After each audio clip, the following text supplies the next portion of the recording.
All right, guys, fun stuff today. Apparently, Destiny went on Piers Morgan. Very cool. And I'm excited to see the conversation. I think he went on there with Tommy Lauren. That's incredible stuff. Anyway, it's called Destiny versus Piers Morgan on Trump, Biden, Israel, Hamas, and more. Let's get this party started, baby. Trump's improbable return to the White House took another huge step forward at the weekend as he crushed Nikki Haley in the Republican. Isn't he like dominating the Republican Party? What do you mean? Why would it be so unrealistic? I feel like it might happen. It's gonna be weird. Primary in her home state of South Carolina. The former president didn't even need to turn up for the results, choosing instead to give another one of his barnstorming rally speeches to the What a based guy. Conservative Party Action Conference. And as usual, he didn't hold back. A vote for Trump is your ticket back to freedom. It's your passport out of tyranny. And it's your only escape from Joe Biden and his gang's fast track to hell. And in many ways, we're living in hell right now. I don't know, man. Things aren't that bad. I'm a streamer, but my social battery has been very drained lately. So, you know, I bet under Trump, my social battery would be a lot better, to be honest with you. Nationwide polls suggest Trump is on track to beat President Biden in November's election. I wouldn't doubt it, man. It's gonna be wild. That's all I have to say. So can anything stop him? And what will Trump, the sequel, mean for America and the world? Here's a debate with one of Trump's most vocal critics, the hugely influential YouTube political commentator. I like how Destiny laughed when he's like one of his most vocal critics. It's kind of funny. I wouldn't have really identified him as such, but I guess it kind of makes sense. Say to Destiny, and the host of Fearless on Outkick, Tommy Laren. Okay. Tommy Laren. Destiny, you voted for Joe Biden last time. I think it's safe to assume you won't be voting for Donald Trump this time, but are you comfortable voting for Biden given the state that he now appears to be in? You listen, personally, like I would prefer somebody who was a little bit more there. You know, sometimes I like the Shane Gillis joke about how he's like a Roomba after he's done with the speech or whatever. But overall, I mean, he's done pretty well. I mean, first of all, he's not as divisive as Trump, which is like, I mean, nobody would be, right? This isn't, even if you like Trump, you have to admit he's divisive. He says very provocative things in a very provocative way. But he codified gay marriage. I liked that. I'm a fan of the student loan debt relief, although I would prefer if we had a long-term solution. Like I don't care. It's like, oh, we're gonna eliminate student loan debt. Okay, that's fine. But like, what about the long term? You know, student loans shouldn't be that expensive. That's a whole different conversation to have.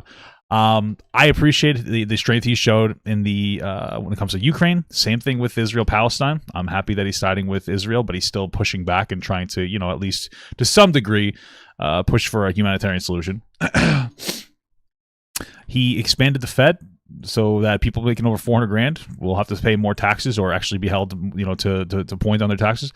I'm not really against the guy. I don't think he's that bad. He's not really terrible. You know, when you look at things like rising gas prices, it's because of Russia, because Russia decided that they wanted to genocide a bunch of Ukrainians and take over, you know, areas over there. And like, you know, when it comes to the Israel-Palestine thing, I mean, it's just unfortunate. Like, I just believe in defending your allies, you know, and I believe in putting a strong presence, a Western presence into the Middle East, because West is best. Our people are freer than any other country. Men, women, children, LGBTQ people have better rights. So, like, I'm all for the spreading of Western. It's not perfect. I'm not saying that like the West is perfect, but it's better than everything else. You know. At least you're allowed to criticize your own government here. Every time somebody attacks Biden on his senility, I feel like that is a stronger indictment of Trump's own failure as a president. I do agree that Biden definitely seems to have slowed down in his older age, but I mean, he passed so much more legislation. Buster Orcock super chatted $2.52. £2 from Buster Orcock. I heard Trump is going to reduce streaming hours. Wow, he's actually listening to my advice, dude. Trump, I think our foreign policy aims are better than they were under Trump. And I think the way that he manages the rhetoric and the overall attitude of the country is way more responsible than Trump as well. And he's not facing 90+ criminal indictments. So I guess that helps, yeah. That may well be true, but the reality is perception is often half the battle with an election campaign. The perception is that Donald Trump is a little bit younger, but has twice the energy, twice the dynamism, and all the stuff that's being thrown at him. Yeah, man, listening to him talk to Brett Barr and him complain about how he actually did win the election, even though it's very clear that he lost. The judges that he appointed when he did like the election recounts, his own judges that he appointed disagreed with him in like 30 states. But listening to him constantly cry like a baby and pretend that he won, like, yeah, why would you want a president who can't take an L gracefully? You know, I have no problem with taking an L, but you know, take it like a man. It's like 4 years after he lost fairly, and he's still crying about it. It's annoying. Far from defeating him, as is usually the case with politicians, has empowered him and made him stronger. What are the Democrats going to do about that come November? I think all Democrats can kind of hope for is that the perception of the economy continues to increase. Consumer sentiment is starting to climb again. I think that Trump is also stumbling into a few misspeaks on his own. I think there was that clip of him mixing up Nikki Haley and Pelosi. There was him talking about, I think it was the deserts of Vietnam. Both of these guys are definitely... Maybe he wants to turn it into a desert by nuking it or something. I'd say hitting their older age, their golden years. So I don't know if Trump is going to be free of any of the misspeaks that Biden has found himself stumbling into recently as well. Well, Tommy, let's just play a clip. This is of Trump doing his Biden impression the other day. Feels a little distracting to do a Biden impression. Like, what is Trump running on doing? Because I haven't heard I've heard him like make fun of people's shoes, like Ron DeSantis and everything. What is he running for? Like, what is his platform? What does he promise to do? When I imitate Biden, who can't find the stairs ever, he goes like this. Thank you. Where am I? Thank you. And then he goes. And he points. And then. I mean, it's funny, but like, what is his actual policy position? It's interesting that in the conversation about Trump, the first like thing we're talking about when it comes to Trump is how he makes fun of Biden, not so much his actual policy position. You see, Tommy, the interesting thing with me about Trump, I've known him a long time. I look at him, warts and all, good, bad, ugly. There's plenty of all of that with Trump. But his supporters love him. And one of the reasons I think that he's so popular with so many Americans is because he makes them laugh. And I guess so. I watched that speech the other day. It was very funny. Not always, and some of it, as always with Trump, some of the hyperbolic rhetoric was a bit alarming. But actually, he was an entertaining the crowd. That's why they like him. That's why they vote for him. They like him yeah, you're right. What is she going to say? Because he has charisma. I like him because he has charisma. I also like him because when Donald Trump was I don't really dislike Trump. I just dislike him as a president or any political figure. He's funny when it's when the health of the country isn't at stake. You know what I mean? Like, it's funny. Hearing him say ridiculous, inflammatory shit is funny, but it's not funny when you realize that that's our president. You know, it makes us a laughing stock. It makes us a joke. And with the way that he handled coronavirus, where he is continuing to play into the conspiracy theories so that it's not a big deal, even though it was, I just don't feel like he's a responsible person to be president. The economy was doing well. We ended endless wars. We started no new wars. There was relatively peace around the world with Donald Trump at the helm of the United States of America. Although they're blaming Israel-Palestine on Biden somehow. I don't really know how that is, but okay. People didn't like what he tweeted. People didn't like the way that even though he exacerbated tensions, but he spoke. Maybe they didn't like the way that he dressed or the way that his hairstyle was or his fake tan. But none of that mattered because the United States was doing well. Our border was secure. The world was a better place with Donald Trump at the helm. And when Democrats talk about Joe Biden, I mean, I just disagree. He handled the coronavirus pretty poorly. And they say, oh, you know, he's slipping a little bit. My goodness, we know that they are obviously gaslighting us because we can clearly see that Joe Biden is not just slipping. He was slipping in 2020. He has slipped all the way now that we're in 2024. And it's not just little misspeaks here and there. Everybody has misspeaks. They mix people up. For Joe Biden, you have a special counsel report that quite plainly says we can't go after this man for his classified documents because he's a well-meaning elderly man with a poor memory. That says it all right there. Maybe we can't indict him 96 times. We can't charge him with 96 things because he simply is not cognitively there enough to be able to withstand it. That's the leader of the United States. That's the best the Democrats can do for their party. I'm sorry. You guys better be shaking in your boots if that's what you're going to go with in November. Wow, she was ready to give like such a performative answer. You just feel the energy is so much different. I really don't like Tommy Lauren. I mean, Destiny, you know, I know your view of Trump, but it's hard to argue with a lot of what Tommy just said, isn't it? I mean, the Democrats seem to me to be sleepwalking in to a complete disaster if they're not careful. Biden does look, from here across the pond anyway, like someone who can barely string a sentence together or stay on his own 2 feet. How would anyone vote for someone given they have to do 4 years more from November as President of the United States, the toughest job in the world? I mean, it depends on what you're pushing for. I mean, if you want to elect a comedian because he's got good charisma, then I agree that Trump definitely has better stage presence than Biden does. I think if you're a Democrat, you want to support Biden, you just have to try to stick in the realm of fact. Republicans inhabit a totally separate world right now. I just heard Tommy Lauren say that we're doing better on the foreign policy front because Trump was better for being in endless wars. I mean, he bombed Syria, he abandoned Kurdish allies, he kicked the can down the road in Afghanistan, he hid Yemen drone strikes from us, he was still part of the Saudi-led coalition to bomb Yemen. He didn't do anything about Russia's takeover of Crimea. I mean, like, the idea that Trump was better on any of these areas of foreign policy is ridiculous. was. The idea that he was better domestically when he completely mishandled Obama, by the way. That was Obama, my friend. That's great. But Trump still didn't do anything about it. Even if you think that Trump does have good ideas for the country, he has just failed as a leader. He's a failure of a businessman. He's a failure of a leader. He can't get people together to write legislation. Joe Biden, in all his senility, was somehow able to pass the same infrastructure bill that Donald Trump said for 4 years he was going to get done. He didn't. Donald Trump couldn't even repeal or replace Obamacare, which is what a lot of Republicans literally voted him. Yeah, I remember that. That was like the first thing. He was voted in to repeal and replace Obamacare, and all he could really do was remove the penalty if you didn't have insurance. He really couldn't do anything. He kept talking about, I forgot about that, dude. He kept talking about how he had like a better alternative, and he had nothing. I remember that. To do. Like, the idea that Trump is a competent leader is anything more than just a comedian or a guy that does funny one-liners on Twitter is delusional. I mean, you can blame him for many things, but as Tommy said, you can't blame him for the takeover of Crimea, because that was he wasn't blaming him for it. He was saying that he didn't do anything about it, and then Biden did. That's literally all he was saying. Years before Trump came into power. No, I'm not blaming him for the takeover of Crimea. I'm saying that Trump has never made a good but difficult foreign policy decision. If you look at the Doha agreement that he made with the Taliban, he kicked the can down the road. He says that he would be strong on Ukraine. The only thing he cared about for Ukraine was trying to get information about Hunter Biden. What about? Oh yeah, I forgot about that.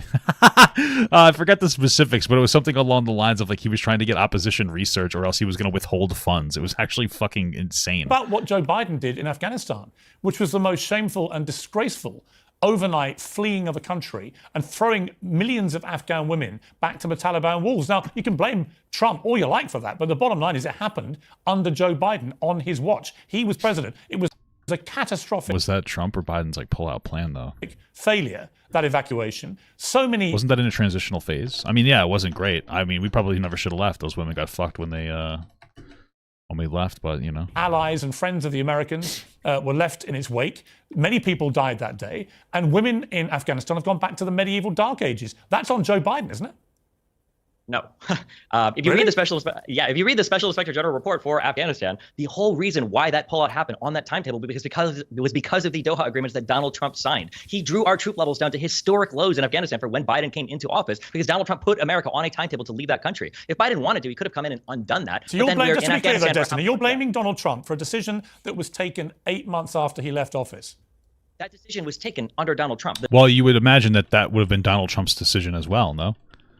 Like if he set the stage for that decision, then that would have been his decision, unless he was trying to set Joe Biden up for like some kind of a failure. But people were screaming to get out of Afghanistan, so I mean, it's one of those things where it is like a hard decision to make. The timetable was established under Donald Trump. He didn't have to stick to it. Joe Biden's a big boy. He's the president of the United States. But it's so interesting. Like, yeah, for sure, Joe Biden is a big boy. He could have made a different decision. That's a good point. But then also, you're trying to go after Biden for this when it's like it was Donald Trump's plan. So wouldn't you also be like, oh yeah, it sounds like he did fucking. It just speaks to like him. It speaks to both of them poorly, in some capacity. No. I mean, Tommy, it seems to me that the desperate attempt. Is he a big boy, Piers? Is he a big boy? I'm not. What the fuck is this porn? Not so sure. He has to use like the kitty stairs, but I just have to jump in here because I don't think anybody wanted to stay in Afghanistan. That wasn't the point. The timetable that Donald Trump negotiated, there was nothing wrong with the timetable. Biden's withdrawal from Afghanistan was catastrophic. He didn't have the support that he needed. He didn't have the strategy that he needed. It wasn't about staying in Afghanistan in perpetuity. Nobody wanted that. I'm sure Democrats didn't want to be in an endless war in Afghanistan either. It was the way that Biden handled it. And every time since then, he has failed when it comes to foreign policy. Now we've got Israel at war. We've got Ukraine. I mean, how is that a failure of foreign policy? That's literally like when it comes to Israel-Palestine, like Hamas just keeps fucking with Israel, so they're defending themselves now. And I think it's terrible because there's a lot of innocent people dying, but the reality is that Israel has the right to defend itself. Like both sides need to come to the table. Neither side seems like they want to come to the table. We could sit here and have like a debate about everybody's past, and we could be like, oh well, Israel has a right to the land, Palestine has a right to the land, everybody has a right to the land. We could just continuously jerk each other off, but at the end of the day, this is where we're at, and it's time to come to like a peaceful agreement. It'd be nice if any surrounding Arabic country would give a shit about Palestinians, which they don't. They don't give like any foreign aid. They don't take like anybody in. Western countries have the lion's share of actually trying to help Palestine. You know what I mean? Like it's where are we at? Ukraine still, and heading into year 2.5 of war that we are still funding. The world is a much more dangerous place, and that doesn't even bring me to my southern. We need to maintain a strong presence in the Middle East. It's not a bad idea. Border where we have 10 million illegal immigrants who have invaded on Biden's watch. I'm sure my friend is going to tell me that that is Donald Trump's fault as well, even though he Yeah, the border shit's fucking wild. I mean, I agree with that. Saw the most secure border that we believe in American history that we know of. So there is no disputing the record. You can say that Joe Biden was able to sit there as a shadow president while things got passed through Democrat chambers, but you can't sit here and tell me that the man is cognitively well or that he's done anything on his own accord to better the world of the United States. Well, let me ask Destiny. My friend, you know this. Let me ask Destiny my favorite question of all my liberal friends, which is, do you know how many illegal immigrants Barack Obama deported in 8 years? A lot, yeah. W. Barack Obama, baby. How many illegal immigrants did he deport, or did they have Did he have contact with deported, thrown out of the country? I don't know the number of that. Have a guess. For when you say deport, you mean somebody that was already in the country, and then they were caught in the country and removed. My guess is those numbers are always fairly low. Probably less than 1 million. I have no idea. I truly have no idea. 3 million, which is the greatest number pro rata of any president in history, and earned him the moniker in Mexico of deporter in chief. That's pretty base, honestly. And yet, oddly, whenever I talk to my liberal friends, they never know this. They never made a fuss at the time. They were quite comfortable about that happening. And I look at what's going. Yeah, I mean, listen, I feel bad for people that come here illegally. I know they're just trying to get a better life, but at the end of the day, we're at a point now where you can only let so many people in at once. I mean, we have to regulate the amount of people coming in. You know, and the reason a lot of them come here is because they know that they can take advantage of the tax system. And I would too, if I was from their country. So, you know, we have to show them like, hey, you know, it's enough is enough kind of a thing. If anything, let's give aid to their country so that their countries can clean their bullshit up. So, but I don't know. Going on the southern border now. Apparently, Biden's going down the same day as Trump on Thursday, which will be fascinating. Ooh. But he hasn't been there. I don't think he may have been once before in his time as president, which is insane, given how obviously problematic the southern border has become. Whichever side of the political divide you're on, would you accept that? Would I accept that the border is a problem? Well, not only a massive problem, but that President Biden, to date, in his tenure, has done absolutely nothing but make it worse. I don't know about absolutely nothing, but make it. I don't know if he's done anything about it. I mean, I wonder if he actually has done anything about the border. Thank you so much for the $5 from Alex the Fiction. Hey, Papa, first time catching on stream. I hope you get your Teddy Fresh from Ethan and Hila soon. And who's your favorite WWE wrestler? Hogan? No, I'm not a huge Hogan fan. I don't know, man. My favorite wrestler? I'm a pretty big. I mean, like, you know, there's always the classics like your Stone Colds and everything, and Undertaker. But I have a soft spot for Goldust. I like him. Worse. I think one of the issues right now is Republicans are holding up funding to actually apportion more money to border security. I think that there are definitely border problems that exist right now that definitely need attention. But I think comparing it to Donald Trump, when he was able to utilize the emergency of COVID and the fact that the immigration numbers were at historic lows over the COVID period, and then to say that, well, look, he did a way better job than Biden did, where once COVID ends and then everything starts to open up again, you see. That's interesting. I guess that makes sense. A huge surge of immigrants isn't the most fair comparison, but obviously, yes, something needs to be done with the border, of course. We're asylum seekers or illegal immigrants, like honoring COVID protocols. And I hope the Republicans approve funding in Congress for something to actually be done. I mean, I guess it makes sense. I think Trump for like his first 2 years had control of the House and the Senate. So. Well, Tommy, that's an interesting point where I would be critical, I think. Oh, wait, hold on a second. I'm fucking done with shit. But of your position on this, because I absolutely believe that Ukraine has got to be helped to defeat Putin, or at least hold him off, because the alternative for the West, it seems to me, is extremely dangerous and alarming, which is that Vladimir Putin seizes large chunks of a sovereign democratic country and is allowed to keep it. And the idea that won't embolden him to just go and do the same elsewhere, I think is for the birds. I also think it's for the birds that China, looking at this, won't then immediately think about invading and taking back Taiwan. Sure. Well, I would also say this. If Donald Trump were our president right now, Putin would have never done that because he didn't when Donald Trump was in office. We mentioned earlier under Obama, they go in, take Crimea. Under Biden, go in and try to take Ukraine. So Donald Trump, we'll just say, he started no new wars. And the world was either respectful of Donald Trump or fearful, doesn't matter which. I would also say this. We already know that Putin wanted to get Trump elected. I mean, or Russia did. They put a lot of energy into getting him elected in 2016. That's a fact at this point. There's the Russian collusion. No, Trump wasn't colluding with Russia, but clearly Russia wanted to get Trump in office for some reason. Probably because he will do whatever they want. He'll suck their wieners. So don't on my side when I talk about not funding Ukraine anymore. It's not because we want Putin to take Ukraine. It's because we understand that here in the United States of America, we have more problems that we have to attend to. We've got homeless veterans. We've got a border invasion of our own. So the thought of sending more money. Yeah, why can't you do both? It's not a good thing to let other, like, if we don't police those areas, then Russia and China will, which they are completely antithetical to our values. Like the reality is like life is about hard decisions, and one of those hard decisions is going to be having to use some of our resources to help protect the world. I keep hearing this, but I find it really odd to hear any American conservatives almost saying Putin should be allowed to just take what he's taken. That would never have happened 20 years ago in American political discourse. So there's been a massive sea change in conservative mentality to how to deal with a Russian dictator. You tell her, Piers. But secondly, on the wider point about Ukraine, surely it comes down to this. If we applied the same mentality to Adolf Hitler in World War II, we'd all be likely speaking German. Why are we so weak? The sexiest of languages, of course. About standing up to him in Ukraine? It's the same as when Hitler invaded Poland. Piers, it's not the same because Ukraine is a corrupt country. So we also have to deal with. Well, is Russia not a corrupt country? I don't understand. That there are many Americans that you'll talk to that. Like every country has a level of corruption. What do you mean that it's a corrupt country? Initially supported aiding and assisting Ukraine. And then as we sent more and more money, and as the Pentagon couldn't account for $1 billion in weapons, and as we're not really sure where the accounting is going for this, we have a lot of concerns, as we should, because we're sending our hard-earned tax dollars to a corrupt country. Why can't you help Ukraine? Russia's corrupt, but guess what's the number two? Right. Ukraine. But why can't you help Ukraine and fix the southern border? Why does it have to be one or the other? America has the money to do this. It has the military firepower to help Ukraine. And it also has the ability, if it really focuses, to sort the southern... I mean, we have a lot of money, man. I mean, we're in a lot of debt, but we got a lot of money still. We're still good for it, guys. Don't worry. I don't understand this argument. America can't do two things at once. It's the number one superpower in the world, isn't it? I mean, well, it would be nice if we could do two things at once. With the stroke of a pen, President Biden could help solve the border crisis. He is not going to do that. It's not a matter. So if your argument is with the stroke of a pen, he could solve the border crisis, then it sounds like there isn't a lack of resources preventing this problem. That would mean we shouldn't be helping Ukraine. It just sounds like, by your logic, Biden sucks. So, okay. Matter of can you, it's a matter of are our leaders able to, and unfortunately they're not. But when you look at Ukraine, which is a corrupt country, and we're sending our tax dollars over there for now going on over 2 years, it's problematic for a lot of Americans. A lot of Americans don't know where our money is going. We don't know how it's being accounted for. We don't trust our government or theirs to tell us where it's going. I mean, I agree in general with when it comes to our taxes and the way our taxes are used, for sure.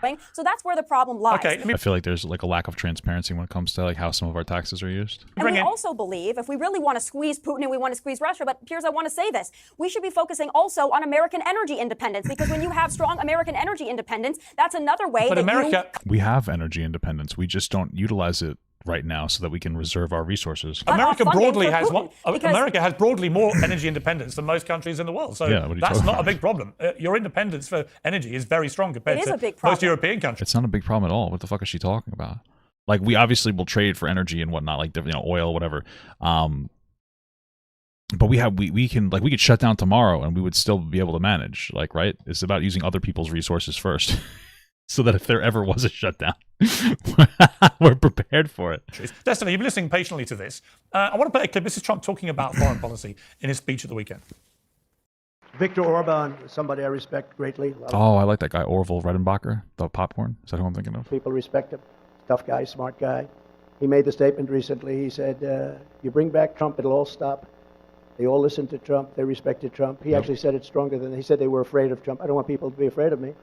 But he said China was afraid, Russia was afraid. They were all afraid of Trump. Bring him back, and it'll all go back. Wow. What do you think, Des? I mean, there is an argument to say that Trump's erratic, unpredictable style on the global stage did make people think twice. I mean, not much of any serious in what capacity happened on his watch. He did not, as Tommy says, he didn't launch a new war anywhere. Is there some merit to the madness, if you like? No.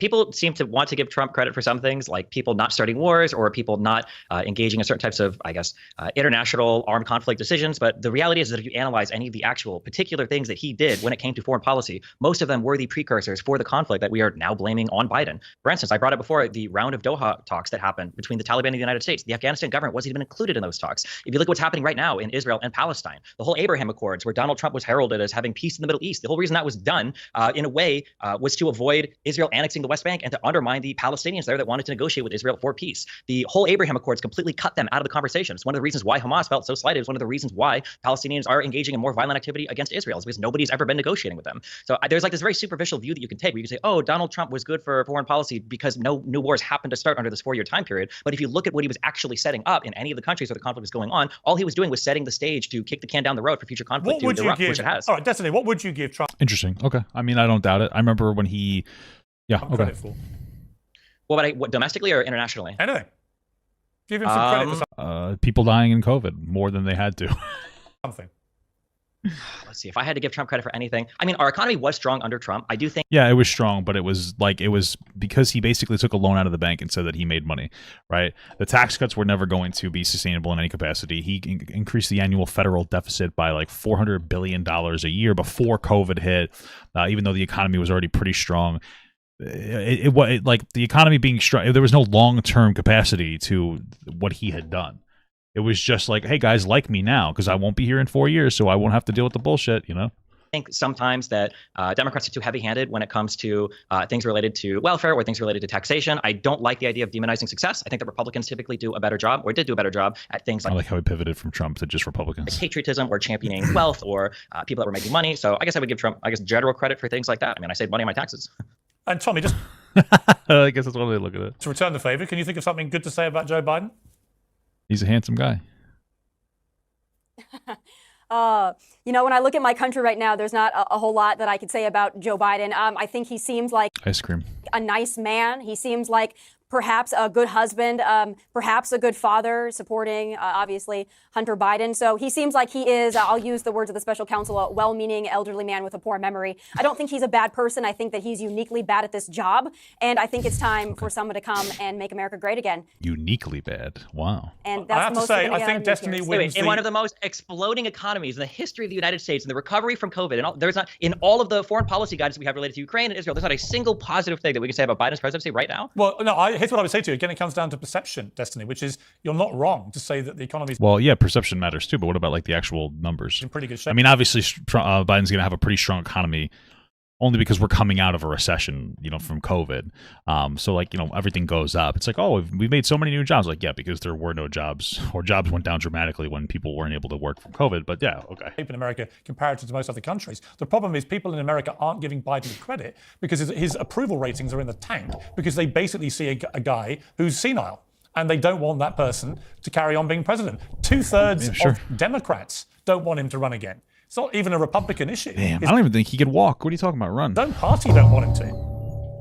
I definitely agree there's perception issues, but I mean, hey, listen, we're in the media. The goal is to fight the perceptions because I think the perceptions are crafted here. And again, I question the authenticity of people that are calling Biden's job performance, into question because of his senility when Donald Trump got almost no major legislation passed, when Donald Trump kicked the can down the road on every single large issue. I also think that a lot of the perceptions of Americans right now in terms of voting for Biden and his favorability is having to do with the fact that apparently a lot of Americans aren't even sure who's going to be on the ballot. I think a lot of Americans still have questions about Biden running because of his age. A lot of Americans still have questions about Trump running because of the incoming indictments. I think as the months start to creep forward, I think we might see sentiment change, especially if the special election history over the past few years in America has been any indication about where American sentiments are feeling in terms of supporting Democrats or Republicans. All I would say in response to that is that if you look just at the Iowa caucus, he didn't even win that in 2016. But he won it this time by a landslide. That says to me that support for Trump is increasing. And remember, he got nearly 10 million more votes in 2020 than he got in 2016. That was after 4 years of— Well, yeah, because of COVID. Yeah, of course you got 10 million more votes in 2020 because of 2016. That means nothing. People were able to vote for an entire week instead of a day, and mail-in ballots were encouraged at a greater rate because of COVID. That doesn't mean anything. If you listen to Democrats, after 4 years of the most hellish presidency in history, 10 million more Americans went out and voted for him. That's just such a dumb point. Come on, that's so disconnected. No shit, more people were just able to vote. They had more time to vote. What are you talking about? More people voted for Biden, too. I mean, if you could just flip that around, be like, oh, yeah, that's true, but a lot of people also voted for Biden, so he must be doing great, too. What the fuck is the logic here? I want to switch gears to Tommy. It was such a bad point. And then you were just going to switch gears. Okay. No, you got to go. Quickly about Prince Harry and what Donald Trump said about him. I love the Harry Prince, baby. Saying that this is in relation to this court case where the Biden administration has been defending Harry over an attempt to try and have his visa immigration papers made public to see whether he admitted his drug abuse that he revealed in his book, because that might disqualify him for his right to stay in the country. And it seemed to me the Biden administration, through the immigration people they put up, went out of their way to defend Harry, saying that he may not have even meant what he wrote in the book. It wasn't facts. Almost basically saying, look, he I have no fucking idea what the fuck they're talking about. Probably lied, so we can't take it seriously, which is pretty damning given it was his autobiography. But when Trump was asked about this, he said, I wouldn't protect him. He betrayed the Queen. That's unforgivable. He would be on his own if it was down to... Bro, the Queen is cringe. Why do we even need... Why do you need a queen? You know what I mean?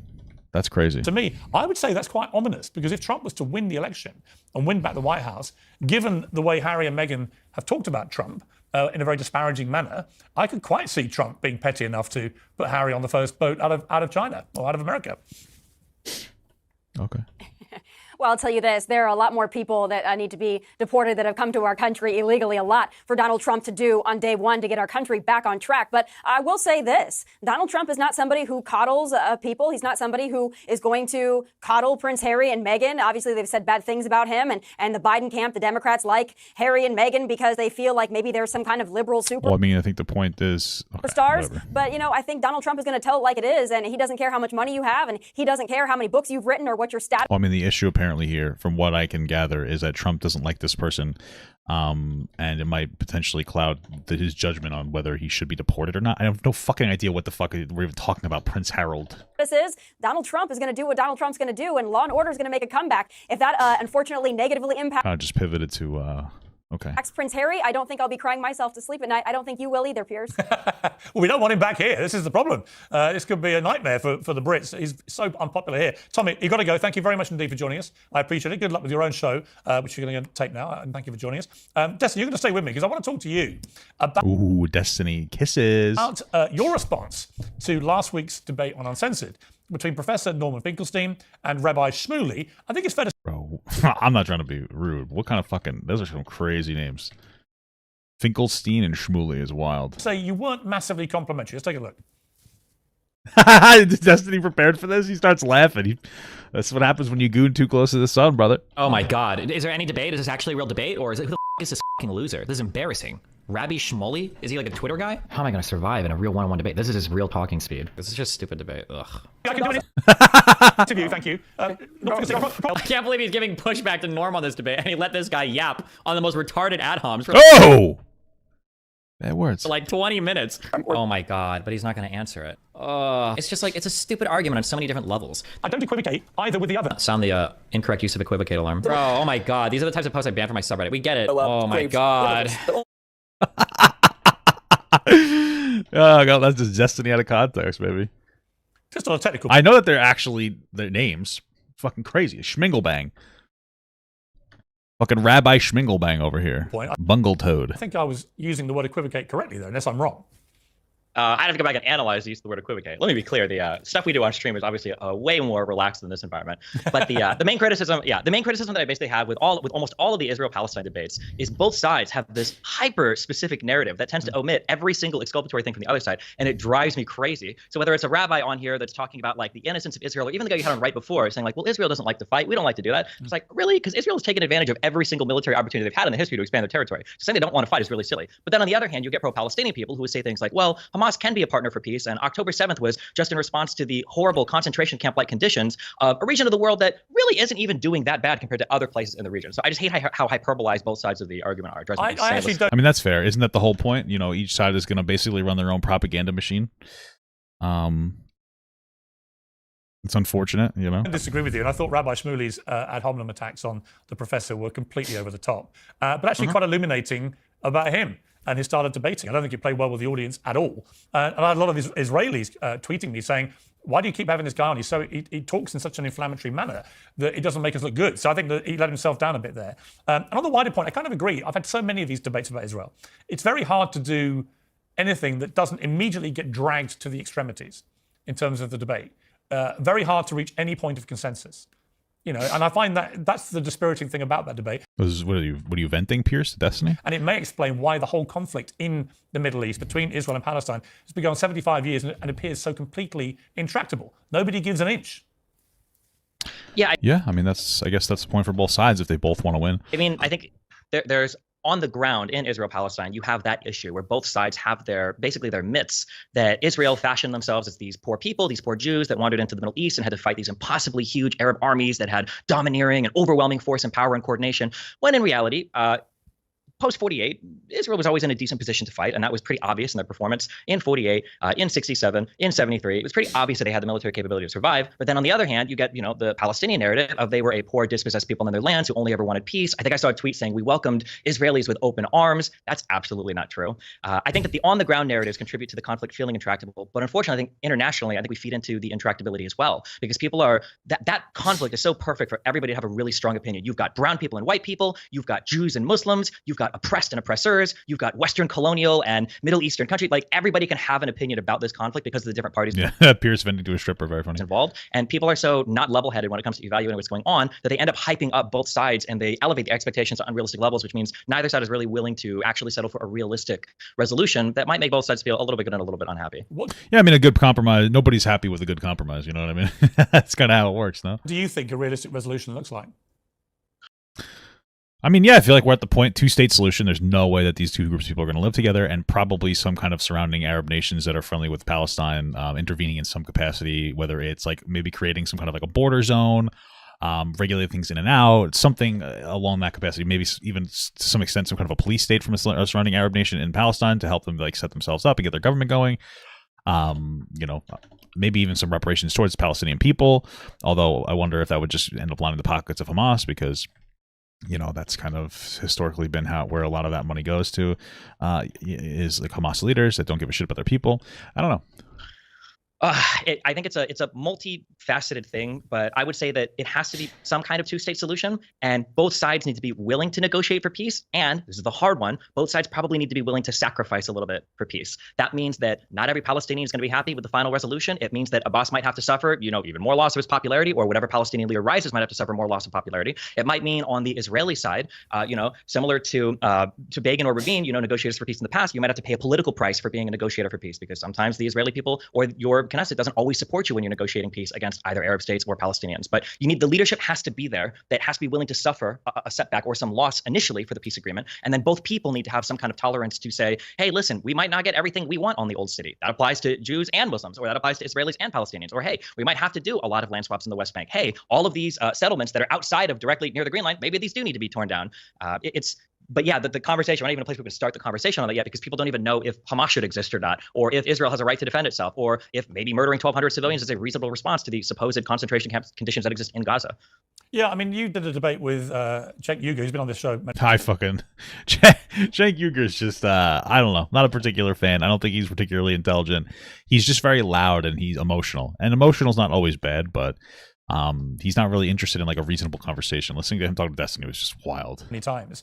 In it, you said about deaths in Gaza that the ratio of Hamas to civilians killed were good ratios. I think he was referring to, like, historically, the ratio of people who were dying in some kind of an urban warfare was actually, like, within a reasonable measure. When you look at it unemotionally, which you can obviously be like, oh, that's really, kind of fucked up to think about it that way.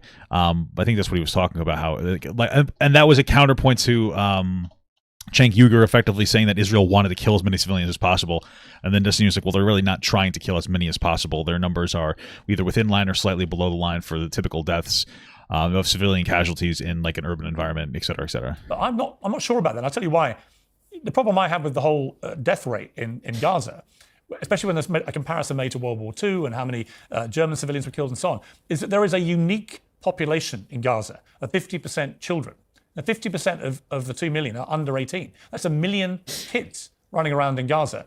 Well, that's not necessarily all kids, just to be clear. I'm not trying to be rude. Like, obviously, it's a lot of young people, and that's very sad. But, like, I wouldn't say a 17-year-old is a kid. And unfortunately, Hamas is arming these, minors, these teenagers to fight. It's unfortunate, Already, we've seen 30,000 civilians killed, with 70,000 more wounded, many of whom are children. And that is something I've not seen in any recent conflict. And that's what makes it uniquely horrific to people. I agree that it makes it uniquely horrific to people. I think it's really important to have a good understanding of why international humanitarian law, or more specifically, international law of armed conflict exists. I think that people have a really poor understanding that the law of armed conflict exists to make it so that the fight is even on both sides. But that's not true. It exists for two very important reasons. One is to protect civilians, and the second is to ensure that nations have a right to defend themselves. If either one of these fail, nobody would care about the law of armed conflict. I think the difficulty that Israel has right now in conducting their war against Hamas is that their cause for war, wanting to do something about Hamas, I think is undeniably righteous. That if you've got an organization that comes in, they kill, some 1,100 to 1,200 citizens, and then they, capture hostage 200 more. Not only has Hamas not had a good cause for war, not only have they committed multiple war crimes in the actual commission of the October 7th attack, it gives Israel justification to attack. Now, Israel's conduct in war is a second question. It's a very difficult question to answer. When people try to evaluate if the conduct is good or bad, they oftentimes just look at the number of civilian deaths. But when you're actually evaluating from a legal perspective on whether or not attacks are good or not, the obligation for the belligerent, for the attacking party, is just to try to do what they can to reduce civilian casualties. Now, civilian casualties are tragic. They absolutely are. But Hamas also has a responsibility as the sole administrator in the region to shield their population, not use them as human shields, to make sure their population is. Yeah, that's fair. It seems like they have no value for their own people. And it just seems like they want people to die so they can run like different propaganda machines and be like, oh, see, they don't care about us. They want children to die, blah, blah, blah. Meanwhile, they seem to be arming children to fight. So allowed to flee, not tell them to stay in their homes when Israel roof knocks, when they make phone calls, when they drop leaflets, when they give advance notice, when they give whole region-wide text messages, right? Israel's doing what they can, more than any other country has in any type of armed conflict, to try to warn the civilian population to flee. But for a variety of reasons, they're not doing it. Some due to Hamas, some maybe due to their fears of getting attacked anyway, because obviously there have been tons of places that have come under attack, even places in the south. But I just think it's important to note that when we're criticizing Israel, it can't be on the absolute number of deaths. It has to be on things like when the 3 hostages came out and they were shot by the IDF. Those are things where you're like, well, hold on, these guys were wearing white flags. Why are you shooting at these people? That's not good. It can't just be on the absolute number of casualties, because if that's the fixation, then in the future, no nation is going to consider any laws of armed conflict when going to war, because they're going to say, oh, well, they don't care what the ratios are. They don't care our targeting decisions. They're just upset that civilians are dying, which unfortunately and tragically always happens in the course of war. If you were the parent of one of the 12,000 or so children who've been killed by Israeli airstrikes, would you willingly and quickly buy into a brave new world of living peacefully side by side with Israel? Or probably not. No, of course not. Would you be implacably determined to exact revenge for the slaughter of your child? Yeah, probably want to exact revenge. And that's like the unfortunate reality, though, is like that's why it's a hard decision. It's the same thing for anybody on either side. Like, what about the families of the Jews that were killed on October 7th? Unfortunately, those individuals shouldn't be making the decision to peace. That's why the country has a responsibility, or the leadership has a responsibility to try to preserve life so that this doesn't happen and hopefully heal the wound over time. I feel like on a personal level, especially somebody that has a child, I feel like I would want to fight until the end of time. Right, that's my point. So that is the natural human reaction, which surely. Sure, and that would be Israel's natural human reaction to having like 1,200 other people killed. So tens of thousands of Palestinian fathers, mothers, brothers, sisters, grandparents, they're going to have to this slaughter of the children. And so I don't understand why Israel thinks it's not just building for itself a potentially even bigger problem down the line in terms of the radicalization through deaths of children of the people who love those kids. I understand what you're saying. It would just be nice if like people in Palestine would also blame Hamas for not doing anything about it. But after World War II, I mean, we all got along after that in a surprisingly short amount of time, given how horrific some of the Japanese crimes were in China, given how horrific Germany's crimes were around all of Europe, or relating to concentration camps or death camps. Like, it is possible to mend those bridges. I do agree right now that Israel might be contributing towards more hatred of Jewish people, of Israeli citizens in the Gaza Strip. That's undeniable. But then the question becomes, well, who's responsible for managing Israeli public relations in the Gaza Strip? If you ask an Israeli citizen, like, hey, aren't you worried that you're going to radicalize people in the Gaza Strip? What Israeli citizens are thinking of is they're either thinking of watching the video of that girl go back on the back of the truck where everybody's like clapping and cheering, and they're thinking, well, they hate us anyway. Or they're thinking of the Second Intifada, where there are 4 or 5 years worth of attacks from 2000 to 2004-5 in Israel, and think, well, they already hate us anyway. In the West Bank and the Gaza Strip, they're thinking of the Martyr Fund. They're thinking there are so many different aspects of this conflict that I agree Israel is giving Palestinians good cause to hate them, but Palestinians are giving Israelis good cause to hate and not trust them either. And this is one of the problems that we talked about at the very beginning. The mythos runs so deep on both sides that they're both infinitely justified morally. They want to hate each other forever, but obviously that's not a conductive road forward towards anything peaceful. Justin, I know you've got a big debate coming up yourself with Professor Norman Finkelstein. Those wounds have lasted decades. Yeah, sure, they've lasted decades, but like people are still like relatively peaceful. Hosted by Lex Friedman. That is going to be huge. You feeling ready for that? Who's he talking to? Debate coming up yourself with Professor Norman Finkelstein, hosted by Lex Friedman. That is going to be huge. You feeling ready for that? The 3 people involved are all giants in this field. I am definitely a newcomer. I'm definitely like a YouTuber streamer person. I hope that rhetorically I'm able to hang on to the conversation. Obviously, I've done a decent amount of research and reading, but obviously the three of these figures involved, have a much greater background than me in this issue. So I'm not going in with any illusion that I'm the subject matter expert here. My debate partner for this is Benny Morris, and this guy knows more about anything related to 48 history and everything goes. So I'm probably gonna be leaning on his historical knowledge quite a bit. Rest assured, I will be live commentating to return the favor. Okay. I look forward to the back and forth videos and the reaction videos. Destiny, great to I'll try not to use equivocate incorrectly. So yeah, thanks for having me. Nice to see you. Take care. All right, fun stuff, man. Interesting stuff.